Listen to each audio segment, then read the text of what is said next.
Bab ke-6, menunggu.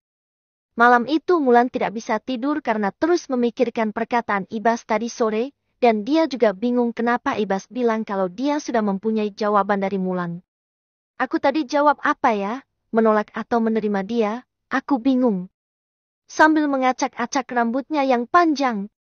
Kalau aku menolak aku kasihan sama Mas Ibas, dia pria yang baik walaupun cuma buruh pabrik kerjaannya. Tapi apa salahnya jadi buruh pabrik? Semua pekerjaan sama saja, yang penting halal. Tahu dia juga ganteng kan? Bisalah buat teman kondangan. Haha. Pikir Mulan membela diri sambil matanya mengawang ke balik jendela. Tapi kalau aku menerima, kenapa dia langsung pergi dari klinik dan tidak merespon jawabanku? Aduh Mas Ibas, kenapa sih kamu buat aku pusing kayak gini? Seumur-umur aku gak pernah mikirin cowok sampai seperti ini. Jangan-jangan dia pun bangun dari rebahannya. Masak ini yang namanya jatuh cinta, dan aku jatuh cinta sama Mas Ibas. Buruh pabrik. Gak mungkin kan? Gusar Mulan. Mulan pun menghempaskan tubuhnya ke kasur dan menutupi wajahnya dengan selimutnya. Bunyi alarm. Tangan Mulan meraba-raba kasur, mencari handphone yang alarmnya berbunyi dan mematikannya. Kemudian dia bangun dan langsung membersihkan diri. Semalaman Mulan tidak bisa tidur, jadi matanya sangat berat untuk bangun. Sarapan pun rasanya ingin sambil merem. Assalamualaikum, pagi Dok, sapa Sita. Dokter, kenapa matanya merah? Kayak orang kurang tidur. Tadi malam lembur apa Dok? Waalaikumsalam, iya kah? Memang kelihatan banget ya kalau saya kurang tidur. Sambil berjalan menuju kaca. Aduh ya, kelihatan merah. Tolong ambilkan obat tetes mata dan vitamin ya, Sik, pinta Mulan kepada Sita. Oke Dok, Sita pun bergegas mengambilkan obat tetes mata dan vitamin kemudian memberikannya ke Mulan. Dokter mikirin apa sampai nggak tidur semalaman, tanya Rani. Nggak tahu, tiba-tiba saja aku sulit tidur, jawab Mulan dengan lesu. Gara-gara Mas Ibas nih, gerutu dia dalam hati. Awas saja kalau hari ini dia nggak datang ke sini dan nggak tanggung jawab sama perkataannya, bisa-bisa aku begadang terus semalaman. Seperti apa yang Mulan pikirkan hari ini sampai sore batang hidung Ibas tidak kelihatan, entah pergi kemana sampai dia tidak datang ke klinik. Dok, kami pulang dulu ya, nanti malam jangan begadang, besok dokter jadi ngantuk dan gak cantik lagi, hehe, ledek Rani. Iya, hati-hati ya di jalan, jawab Mulan lesu. Baik Dok. Mereka pun pulang meninggalkan Mulan sendirian di klinik dengan hati Mulan yang galau. Bener kan si pembohong itu gak kesini? Awas saja nanti kalau ketemu. Gerutu Mulan. Hari ini ternyata Ibas menemui beberapa anak teman ayahnya yang pernah dijodohkan dengan Ibas, tapi yang dia dapatkan nihil. Tidak ada kecocokan di hati Ibas untuk menjadikan mereka menjadi calon istri Ibas. Entah setan apa yang memisiki Mulan, tiba-tiba dia datang ke pabrik untuk menemui Ibas malam itu. Apa yang kamu lakukan Mulan, kenapa kamu tiba-tiba ke sini? Langkah kakinya pun terhenti ketika dia tiba di gerbang pabrik. Nanti kalau dia tahu aku kesini bisa-bisa dia kepedean, dikira aku menerima dia buat nikah. Dia pun maju mundur mau masuk atau tidak, kemudian dengan sedikit menutup mata dan melawan rasa malunya dia masuk ke halaman pabrik, tapi di tengah-tengah jalan kewarasannya kembali, dia pun berbalik arah dan jalan pulang, tapi sayang ada mobil bagus yang masuk ke halaman pabrik dan hampir menabraknya karena Mulan tidak hati-hati.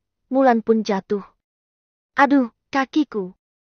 Dia pun melihat ada pria yang turun dari mobil, tapi karena ada lampu mobil yang menyoroti wajahnya, dia tidak bisa melihat dengan jelas. Setelah lampu mobil mati, dia sadar pria itu mengulurkan tangannya untuk memberi bantuan. Sayup-sayup matanya pun terbuka dan pria di hadapannya adalah Ibas. Entah kenapa setelah melihat Ibas berdiri di depannya ada desiran di hati Mulan, kalau seandainya bisa diingin bangun dan langsung memeluk Ibas. Tapi dia harus mengendalikan perasaannya, air matanya pun menetes. Hei, kenapa? Mana yang sakit? Ibas pun berjongkok di depan Mulan dengan rasa khawatir karena melihat Mulan menangis. Mulan hanya bisa menangis dan tidak berani menatap Ibas. Sebenarnya dia menangis bukan karena sakit, dia menangis karena seharian menunggu Ibas tidak datang hingga dia kesal sendirian. Dia pikir Ibas akan pergi dan tidak ingin lagi bertemu dengannya. Ibas pun menggapai punggung Mulan dan membantunya berdiri, serta memapahnya duduk di depan pabrik.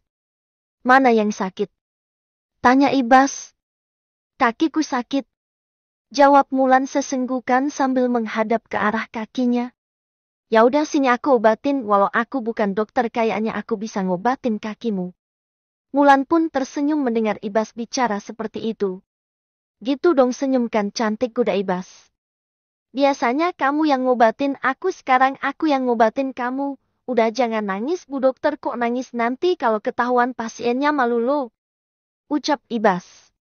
Kamu kan pasiennya. Jawab Mulan. Oh iya, aku kan juga pasien kamu ya. Hati Ibas merasa iba melihat Mulan menangis sesenggukan seperti itu. Dia merasa bersalah karena hampir menabraknya. Maaf ya, aku hampir menabrakmu. Gak apa-apa, lagian aku tadi yang tiba-tiba jalan gak lihat-lihat. Dari jauh Seto lari menuju mereka setelah memarkirkan mobilnya. Aduh Mbak Mulan, saya minta maaf ya, karena hampir menabrak Mbak. Kata Seto sambil membungkuk. Gak apa-apa Mas Seto, lagian aku juga salah jalannya gak hati-hati, jawab Mulan sambil tersenyum. Ayo kita masuk, di sini dingin, kamu juga kenapa gak pakai jaket, kata Ibas. Bisa jalan? Bisa kok Mas, jawab Mulan sambil berdiri. Aduh.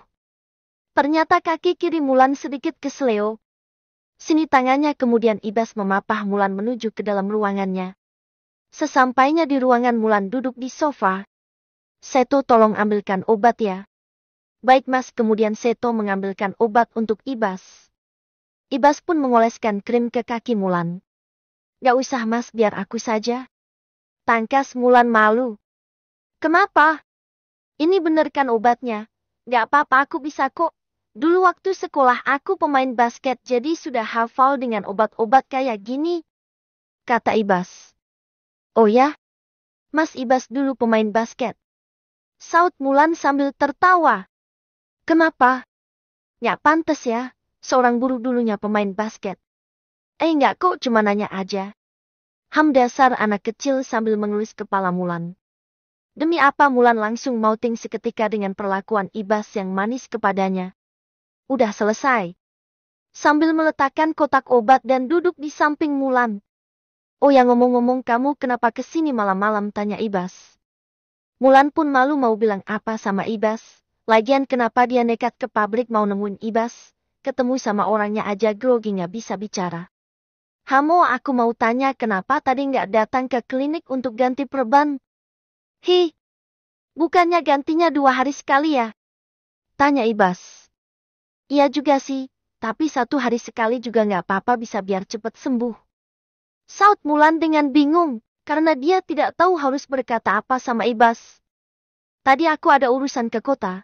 Oh ya, masalah yang kemarin, aku minta maaf ya sudah bikin kaget kamu dengan perkataanku. Perkataan apa? Tanya Mulan pura-pura lupa. Bener sudah nggak ingat? Mau diingatkan lagi? Lagi pula aku sadar diri, seorang dokter kayak kamu mana mau menikah dengan buruh. Tatap Ibas kepada Mulan. Siapa bilang nggak mau? Semua pekerjaan sama saja asalkan halal. Jawab Mulan shouting dipandangi sama Ibas. Jadi beneran mau nih? Goda Ibas. Mau apa Mas? Di tengah pembicaraan mereka datang Seto dengan membawa minuman hangat. Tok, maaf Mbak mengganggu. Saya bawakan minuman hangat. Ya nggak apa-apa Mas Seto, nggak ganggu kok, masuk aja. Saut Mulan. Kemudian Seto pun meletakkan minuman tersebut di atas meja. Minum nih biar hangat badanmu, lagian keluar rumah nggak bawa jaket, udaranya dingin lagi. Sambil memberikan secangkir minuman hangat untuk Mulan. Terima kasih Mas. Jawab Mulan. Tadi kenapa nggak masuk saja ke dalam pabrik? Mulan tak menjawab, hanya tersenyum.